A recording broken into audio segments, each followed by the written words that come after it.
Yet another food delivery driver has been killed on the job in a traffic accident in Sydney. The Malaysian man was working for Uber Eats when he collided with a truck at Redfern.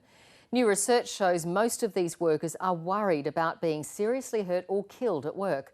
Late today, the state government launched a task force to investigate the issue.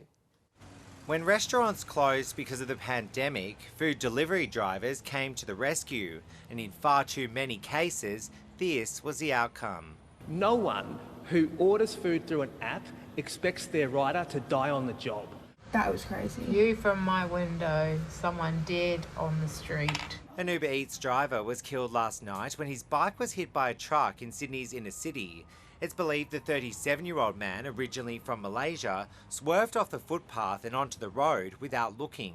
The truck driver underwent mandatory drug and alcohol testing but was released without charge. We were in absolute shock. Like, it was so horrific. Like, his body was everywhere. There was blood everywhere. His phone was still on the floor. The Uber Eats bag was everywhere. The fifth rider in total to have been killed on our roads in 2 months. 3 days ago, it was 27-year-old Bajoy Paul from Bangladesh. The Uber Eats driver died after being hit by a car in the city's south.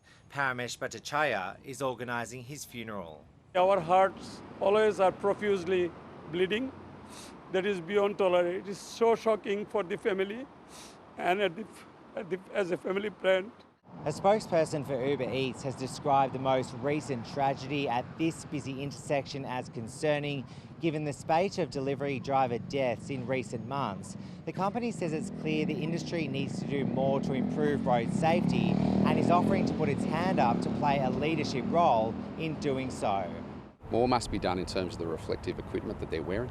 We've got to make sure that there is safety for people. So we might look at some regulation. Pressure is now building on the Commonwealth to launch a federal inquiry. These people weren't Asian, overseas, South American, from the Indian subcontinent.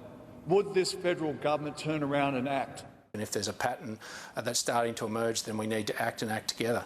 The New South Wales government has set up a task force to investigate the issue. Reddie, ABC News, Sydney.